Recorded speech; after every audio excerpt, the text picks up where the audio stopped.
បងប្អូននេះគឺជាសកម្មភាពរបស់ទាហានឈុតខ្មៅប្រដាប់ដោយអាវុធរបស់ចៅសៀមបាននាំគ្រឿងចាក់មកឈូសឆាយដីភូមិរបស់ប្រជាពលរដ្ឋដែលបានរាយបន្លាលួសយកកន្លងមកនៅភូមិព្រៃច័ន្ទឃុំអូ3ជួនស្រុកអូជ្រៅខេត្តបន្ទាយមានជ័យហើយរូបភាពវីដេអូនេះគឺបានកាត់ឡើងនៅព្រឹកថ្ងៃទី13ខែតុលាឆ្នាំ2025ដែលបានធ្វើការបង្ហោះផ្សព្វផ្សាយនៅលើគេហទំព័រផ្លូវការរបស់បងផែងវណ្ណៈអញ្ចឹងខ្ញុំបានយកប្រភពពីគាត់អញ្ចឹងក្នុងនាមយើងជាកូនខ្មែរយើងពិតជាឈឺចាប់ខ្លាំងណាស់ចំពោះទង្វើឈ្លានពានរបស់ចៅសៀមដែលបានធ្វើនៅទង្វើអមនុស្សធម៌ទង្វើគ្រូតគ្រៀតឈ្លានពានមកលើទឹកដីកម្ពុជារបស់យើងហើយឥឡូវនេះសៀមក៏បានកំពុងតែបន្តសកម្មភាពឈូសឆាយរំលោភបំពានយកដីរបស់ប្រជាពលរដ្ឋកម្ពុជាយើងដែលសៀមបានធ្វើការ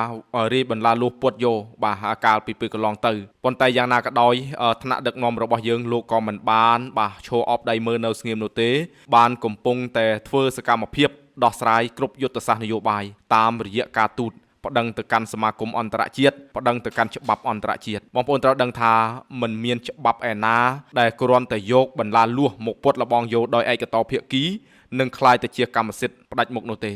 ច្បាស់ជាមានការដោះស្រាយតាមច្បាប់អន្តរជាតិណាមួយអញ្ចឹងយើងសង្ឃឹមនឹងជឿជាក់ទៅលើឋានៈដឹកនាំរាជរដ្ឋាភិបាលរបស់យើងនឹងធ្វើការប្តឹងតវ៉ាទាមទារយកដីរបស់យើងមកវិញដោយមិនបានបណ្ដេតបណ្ដោយឲ្យក្រុមចោរឈ្លានពានសៀមរំលោភយកបានតាមអំពើចិត្តនោះឡើយតែនេះគឺគ្រាន់តែជាសកម្មភាពរាយបន្លាលួសយកមិនមែនជាអំពើដែលស្របច្បាប់នោះទេ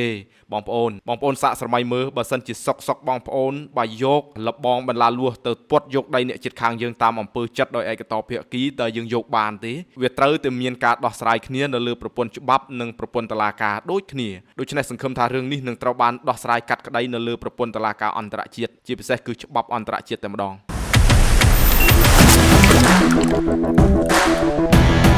ទូ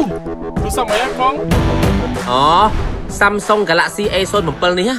មិនខ្លាចទឹកមិនខ្លាចភក់ធន់ធានាអេក្រង់ពេញមួយឆ្នាំ